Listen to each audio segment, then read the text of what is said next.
Hey everybody, it's Jason Blaha here, and once again it is time for my client Michelle's vlogs, and her training, pretty straightforward, so we're not going to show the supplemental work on the last two workouts of the week, but we do, for her right now, prescribed training maxes on her classic lifts on a 4-day upper lower, and then we do assistance work and accessory work. So her benching is always at the start of the week. You can see her face there. She's like, it's always heavy. She's like, it's always so much lighter when I do the second one in the week, even when it's the same weight. But again, the look on her face when she got off the bench. But then, of course, she looks really happy on squats and deadlifts because they're coming along a lot better for her. We're at the point where I think we're about to have a big deadlift PR, and she just broke her state record, right? She broke the state record. And we're about to PR again. All right, benching for supplemental work though, we do pause benching, right? This is our primary exercise we do for her. Again, we do 5 sets of 10 on this. And yes, I know that's a lot of volume, but her chest is her weak link in the bench. So we do nice wide grip, pause benching, 5 sets of 10, and then we do it twice a week. So again, it's a very, very heavy bias in her upper body training right now towards chest because it is currently her limiting factor in her bench press. She has very, very, very strong triceps and lats, as displayed here by her doing chin-ups, right? She can crank out quite a few chin-ups. Lats are strong, okay? You know, and when you factor in how many women out there set goals of I want to be able to do a chin up or a pull up, and she cranks out multiple sets and just reps them out, right? Lats are not a weak link. Same thing with these JM presses.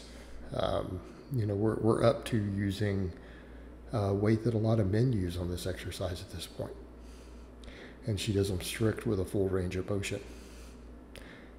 Okay, all these muscles are strong. So now it's chest, chest, chest. We have to get her pecs stronger, have to get her pecs bigger, and her bench will go up. But it's going to be a long fight there. You know, she's kind of like, my bench is progressing, but it's slower than the others. And I'm like, well, you've got to keep in mind, you're a drug-free woman. Okay? Upper body muscle mass comes slower. It will happen, but it's a long game. And it's going to simply be an issue of accruing more lean body mass to her upper body, which has gotten bigger. Again, notice when we're doing these laterals, if you guys go back and look at vlogs even 6 months ago, 7 months ago, right? She's more jacked. So it is coming along. It's absolutely coming along. And her bench is going to PR again. It's just going to be slower. Her deadlift, on the other hand, is where we're seeing the biggest strides.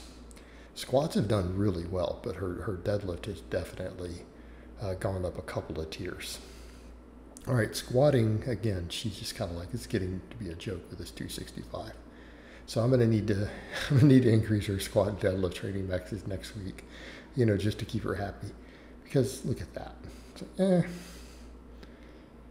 It's like, let me put more weight on the bar, coach. You see the smile. She's like, it was nothing. It was easy. Same thing, her 315 deadlift. She had said on the second one we did this week, it felt like a warm-up. I want to throw another 30 pounds on the bar.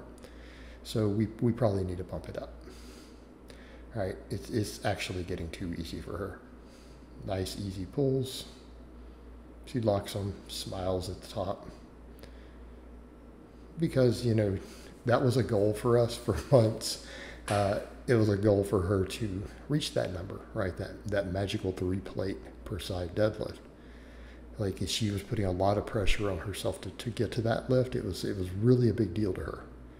She gets to it, and now I have her doing it for a training max a couple times a week, and she's like, it's not even heavy anymore.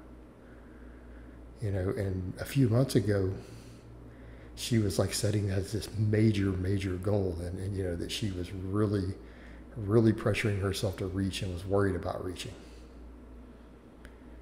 Now she's like, I need to put more weight on the bar. All right, supplemental work. Hip thrust. Okay, hip thrust. Leg presses. And again, I usually have her do them with one leg. We could do 2, but quite frankly, I would like to see a larger slide. And oftentimes, as I've said before, a lot of times my really strong guys, I have them do one leg just so that they don't have to spend all day loading and unloading plates on the machine. In her case, it's not a big deal for her to load and unload the plate. She actually does conditioning work after she trains anyways. It's more the case of when you look at the design of that slide, it's relatively narrow. We can't get a real wide stance. So for us to work everything at the angles that I would like us to, we have to do isolateral.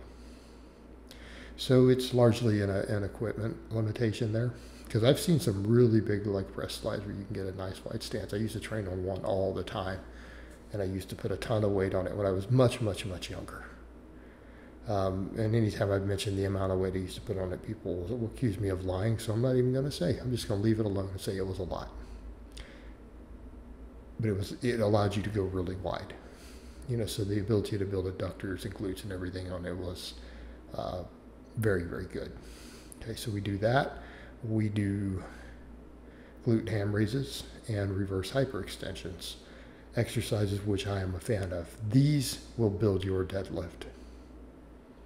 I want to be very clear on that. You get good at glute ham raises and you get good at reverse hyperextensions, you're going to have a big deadlift. Even if your deadlift isn't programmed particularly well. Okay, and again, just the nature of these exercises. They're some of the most efficient exercises for building the different components of the posterior chain, and doing so in a way that is very easy on your recovery. So when we talk about things like stimulus to fatigue throughout the erectors, the glutes, the hamstrings, these 2 exercises are phenomenal. And again, it's no coincidence that I have her use these 2 devices regularly. We push for progression on them very hard, and accordingly her deadlift has climbed and climbed and climbed, because her deadlift is only limited by her lower body. She's strong at chin-ups and pull-ups. Her back and her grip are not really an issue for us. So again, it's all posterior chain. All right, and then we repeat the same workouts again. So we do a 160 bench, a 265 squat, 315 deadlift. That squat and deadlift are going to need to go up next week. And I predict they'll still be training maxes. There she goes. She felt a lot better about that one. You could see, you get that smile. You can always tell how a lift went for her by the look on her face when she's done with it. If she felt like it was difficult versus easy, you can always tell. Right? Watch for it every time. I always notice, as a coach, I notice this. But you guys will see it in the vlogs too if you watch. All right, nice easy squat. And then this deadlift, she was almost laughing at the end. She's just like, this is a warm up. So you'll see that. We can all have a laugh about it, because she's like, it's not even a training max anymore. So I hope it has been informative, and I will talk to you guys next time.